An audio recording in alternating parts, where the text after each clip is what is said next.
Muy buenas tardes, continuamos con Rolling Stocks y lo vamos a hacer de la mano de José La Morena con una entrevista que ha realizado a David Martínez, CEO de Aedas Homes, sobre los resultados empresariales, sobre el sector inmobiliario y sobre todo, lo más importante hoy en día, cómo va a afectar esa subida de tipos a todo el sector. Te escuchamos, José.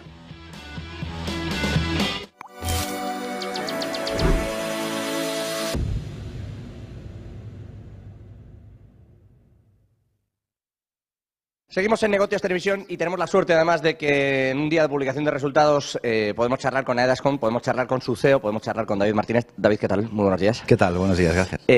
Bueno, resultados. Dicen que nunca son buenos o malos, sino dependiendo de las expectativas. Con esas expectativas que ustedes tuvieran y con con ese beneficio que han generado, ¿qué lectura hace Aedas Homes de sus propias cuentas este año? Bueno, pues precisamente has tocado un tema muy importante porque es el quinto año consecutivo que vamos cumpliendo nuestros objetivos, nuestras expectativas. Este año vamos a presentar los resultados récord de la compañía con más de 100 millones de beneficio neto.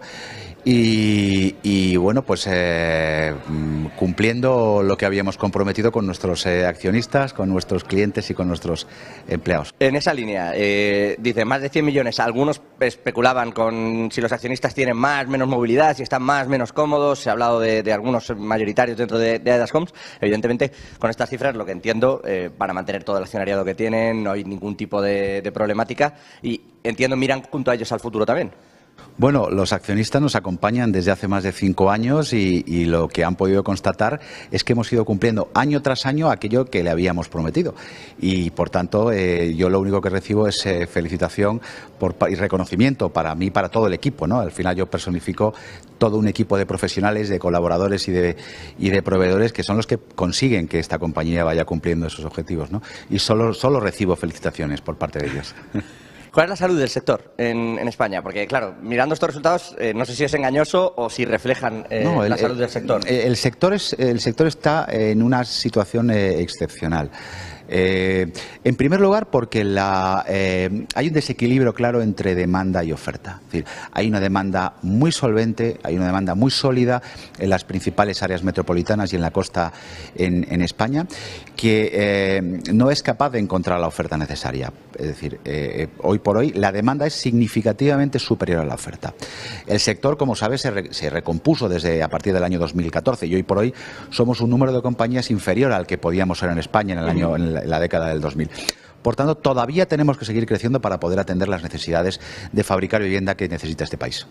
Dos preguntas en esa línea.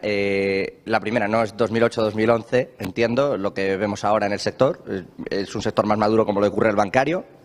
¿Sí? ¿Estamos ahí? Es un sector diferente. Es decir, es un sector que una parte importante de las compañías son nuevas, con un gobierno corporativo mucho más sano, con profesionales formando parte de las organizaciones, con criterios mucho más profesionales a la hora de tomar las decisiones, con capital extranjero que también exige esa disciplina, pero por otro lado lo que vemos es que las familias también tienen unos niveles de endeudamiento significativamente inferiores a los que teníamos en la década del 2000 y las propias compañías tenemos unos niveles de deuda mucho más razonables, muy inferiores a los que teníamos en aquella época. Somos mucho más disciplinados. ¿Se ha aprendido en eso? Oh, por supuesto, desde luego nadie como los españoles para entender lo que les está pasando a los chinos hoy en día o lo que les ha ocurrido a los nórdicos recientemente, ¿no? Esas burbujas inmobiliarias que al final pues no traen buenas resultados. Se hablaba, ya que lo mencionas, se hablaba incluso de que muchas de esas compañías suecas que habían invertido, iba a decir por encima de sus posibilidades aquella famosa frase que dijera Mariano Rajoy, pero que habían invertido en exceso, que se habían endeudado y quizá los ratios de capital no eran los mejores para hacer ese endeudamiento, y se hablaba de que muchas de ellas en realidad estaban mirando el modelo de España e intentando incluso algunos buscar accionistas que supieran gestionar esto desde aquí. Bueno, lo que hemos vivido en Suecia ha sido una época con tipos de interés muy bajos, una relajación de las condiciones para el otorgamiento de financiación y, por tanto, un hiperendeudamiento de las familias y bueno, pues como siempre ocurre, hay un ajuste de mercado, como viene además pasando históricamente en este sector. Aquí esto no es nuevo, hemos vivido crisis históricamente continuas en el 73, en el 85, en el 92, 93, en el 2000, en el 2007. Esto es periódico y ha pillado una de estas crisis y lógicamente ha cogido a familias y a compañías con mucha más deuda de la que razonablemente tenían que tener y eso les ha arrastrado, ¿no? Me habla de los tipos de interés, están subiendo. Se hablaba de que iba a haber un pivote por parte especialmente de la Reserva Federal hacia finales de este año y que podíamos incluso ver una bajada otra vez de esos tipos de interés. Muchos de los miembros en realidad de la propia Reserva Federal, y a tenor del último dato del PCE, esa inflación, esa suerte de inflación subyacente que mira la propia Reserva Federal, están hablando de seguir subiendo. Y se está hablando de que hay un problema con ese commercial real estate en Estados Unidos, que se ha visto, por ejemplo, dentro de la crisis de Silicon Valley Bank, la exposición que tienen, ¿no?, con esos bonos en ese tipo de sectores. ¿La salud del sector en España es diferente? ¿Ve un problema global en este sentido? ¿Cree que cada país tiene su charco particular? Nada que ver el commercial real estate en Estados Unidos, los niveles de apalancamiento de las compañías con el sector inmobiliario en España. Absolutamente nada que ver. A ver, vivimos un momento de subida de tipos de interés y eso lógicamente tiene un impacto directo sobre la capacidad de inversión y el consumo de las familias. Pero está dentro de lo normal. El 4% son tasas de interés que, viéndolas con perspectiva, son absolutamente normales. Yo recuerdo mi primera vivienda la compré con tipos de interés al 13%. Pero la media desde los años 90 está por debajo del 4%. Es decir, lo anormal han sido los años que hemos vivido con tipos de interés prácticamente al cero. Volviendo un poco a esto, me dice, yo mi primera vivienda la compré con tipos a un 14. También los precios eran diferentes, ¿no? Porque mucho lo que no subía en el tipo de interés se trasladaba al precio, que eso también ha ocurrido, ¿no? Entonces, ¿cree que va a haber un ajuste otra vez en ese precio? ¿Y cómo se hace para bajar en realidad el precio de la vivienda en un país como España? Yo no creo que vaya a haber una bajada de los precios de la vivienda nueva, de obra nueva. No lo creo. Pero porque hay un déficit entre la demanda y la oferta. Es que la demanda más demandantes es significativamente superior a la oferta. Por tanto, no creo que vaya a haber un ajuste. Otra cosa es que en determinadas zonas puntuales, en la segunda mano, pueda haber alguna pequeña corrección. Eso es posible. Pero en general, yo creo que el nivel de precios se va a mantener durante los próximos años.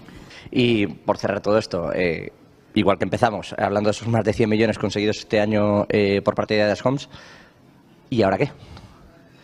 Bueno, pues la compañía ha llegado a entregar 3.500 viviendas este año, que ha sido todo un récord, sobre todo pensando que empezamos de cero hace 6 años. Ahora vemos que por la configuración de la organización y por la demanda que hay de vivienda en este país, tenemos capacidad de poder seguir creciendo. Tenemos la organización, la capacidad industrial de seguir creciendo y la determinación y la aspiración de seguir haciéndolo. Esperemos que nos pueda seguir acompañando el capital. ¿Siempre como promoción y como realización final de todo el proyecto? ¿O se van a meter también en esto del suelo? Entramos y salimos de algunas parcelas de suelo. Aedas hoy por hoy es una promotora residencial pura, es decir, nuestro negocio es el de fabricar vivienda y por tanto aspiramos a seguir comprando suelo finalista que nos permita lanzar rápidamente. Nosotros tenemos lógicamente que desarrollar mucha vivienda y tenemos que proporcionar un ROE que es el que aspiran nuestros clientes, nuestros accionistas, de doble dígito. Y eso no nos permite disponer de un banco de suelo demasiado grande. Más allá de 5 veces nuestras ventas en términos de unidades al año, no podemos ser eficientes. 5 veces significa que si entregamos 3.000 viviendas cada año, el banco de suelo no debería ser superior a 15.000 viviendas para ser eficiente. Y dentro de eso, y de la expectativa que tienen, ha comentado antes el descuento con el que cotizan muchas de las compañías en el sector, quizá, bueno, pues un poco con esa memoria que tenemos, ¿no?, a la hora de invertir. ¿Cree que esto se va a reajustar, en particular con una España que, como dice, está mostrando cierta solidez dentro de este sector? A mí no me cabe ninguna duda. El precio de la acción viene penalizado por muchas variables. El riesgo España, riesgo sector inmobiliario, riesgo promoción, la baja liquidez de la acción. Pero lo que es evidente es que la compañía o la acción tiene un valor significativamente superior de lo que refleja ahora mismo su cotización. A ver si desaparece el riesgo España. Esperemos. Bueno, David Martínez, CEO de Aedas Homes, un gusto. Enseguida miramos también los números por dentro. Gracias. Gracias. Nosotros seguimos con más noticias y sobre todo con ese análisis de las cuentas de los resultados de Aedas Homes, a quien es un gusto tener hoy en los micrófonos de Negocios Televisión.